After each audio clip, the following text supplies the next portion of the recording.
বাংলাদেশের সদর হাসপাতালগুলোর যে দুর্দশা, তার মধ্যে সবার নিচে সবচেয়ে দুর্দশাগ্রস্ত যে কয়েকটা সদর হাসপাতাল, তার মধ্যে নীলফামারী সদর হাসপাতাল একটা।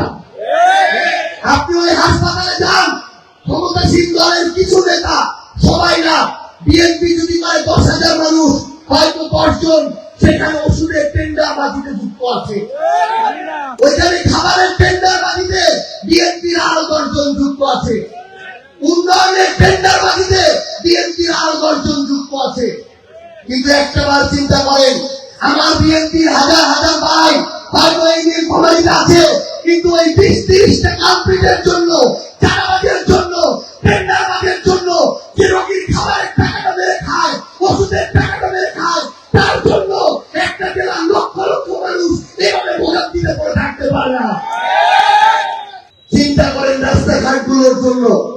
রাস্তাঘাটের উন্নয়ন প্রকল্প চলছে, এমপি যদিও জামাতের, অফিসগুলোর কর্মকর্তা কর্মচারীরা বিএনপির নেতা খেতাদের অত্যাচার অফিস করতে পারে না। প্রত্যেকটা অফিসে কিছু আবার এমন কর্মকর্তা কর্মচারী এখন পাওয়া যাচ্ছে যারা যতটা সরকারি কর্মকর্তা, তার চেয়ে বড় ক্ষমতার দালাল। তারা নিজেদেরকে বিএনপির কর্মকর্তা হিসেবে পরিচয় দিতে বেশি স্বাচ্ছন্দ্য বোধ করা শুরু করেছে। আমি বিএনপির হাজার হাজার ভাইরা যারা আছেন, আপনাদের উদ্দেশ্যে বলতে চাই যে ওই রাস্তার টাকা মেরে খাচ্ছে, 1 নম্বর ইটের জায়গায় 3 নম্বর ইট দিচ্ছে, বালুর জায়গায় মাটি দিচ্ছে।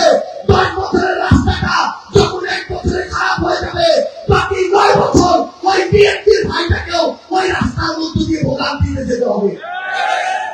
একজন বাঁচবেন না, একজন না।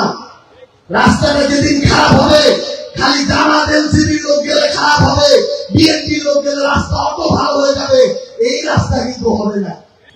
প্রত্যেকটা বাবা মা চিন্তিত থাকে, বিকালে যে আমার ছেলেটা বের হলো, কার সাথে না কোথায় কোনো না কোনো মাদক গ্রহণ করছে কিনা। প্রত্যেকটা বাবা মা চিন্তিত থাকে, সন্ধ্যাবেলা যে আমার ছেলেটা খেলার কথা বলে গেল, স্কুলের পিছনে, লাঠির পিছনে, মাঠের গড়াটাতে কোন মাদক সেবন করছে কিনা। আমরা নতুন করে ক্ষমতাসীন দলদের রাজনীতি দেখছি, দিনের বেলা মাদকের বিরুদ্ধে কথা বলে, আর রাতে